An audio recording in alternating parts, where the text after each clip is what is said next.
আংটি দিলেন মোহর করার জন্য। কেননা নবীর পক্ষ থেকে কোনো পয়গম্বর যখন অন্য কোনো দেশের রাজার কাছে যাবে, ওর উপরে সিল মারার জন্য ওই আংটিটার উপরে আমার আল্লাহ নবী বলে দিলেন, এই আংটির উপরে লিখবে লা ইলাহা ইল্লাল্লাহ। শুধু এতটুকু লিখবে, থেকে বেশি কিছু নলেনে, শুধু এতটুকু। হযরত আবু বকরকে আল্লাহ নবী পাঠিয়ে দিলেন, যাও আংটির দোকানে চলে গেলেন, সিলমোহর বানাবার দোকানে চলে গেলেন।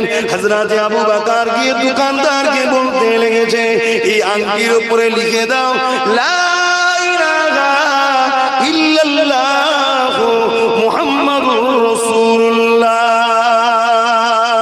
আল্লাহ নবী বলেছিল আবু বকর লা ইলাহা ইল্লাল্লাহ লিখবে, মুহাম্মদ রাসূলুল্লাহ নবী বলে দেয়নি, ওটা আবু বকর বলেছে লিখে দাও লা ইলাহা ইল্লাল্লাহ মুহাম্মাদুর রাসূলুল্লাহ লিখে দাও।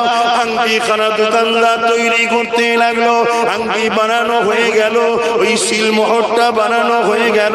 আল্লাহ নবীর হাতে এসে প্যাকিং অবস্থায় সিদ্দিক আকবর তুলে দিল।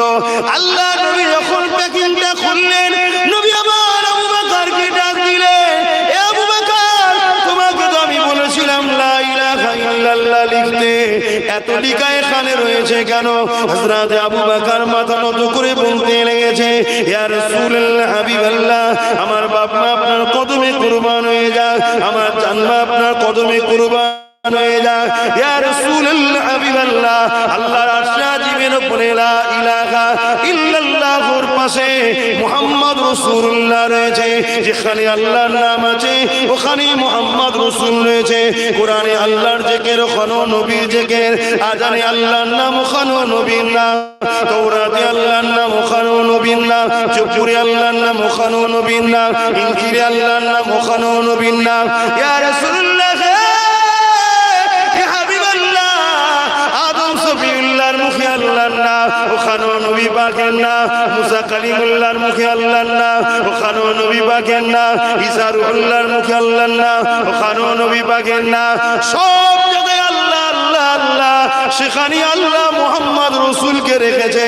আমি আবু বকর কি করে এই আংটিতে, এই ইসলামেতে আপনার নামের পাশে, আল্লাহ নামের পাশে আপনার নামটা বাদ দিতে পারি?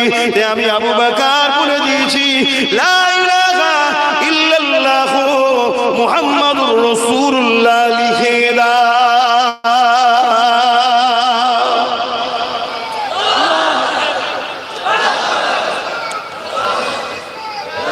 আমার বাপ ভাইরা, মাইকের আওয়াজ বুঝতে পাচ্ছেন?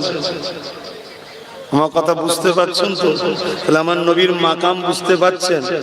হ্যাঁ, হায় হায় হায়, আহা, নবী চেনেন, নবী চেনেন। যদি না চেনেন তাহলে সমাজ আপনাকে বুঝাবে, নামাজে নবীর কথা মনে পড়লে নামাজ হবে না।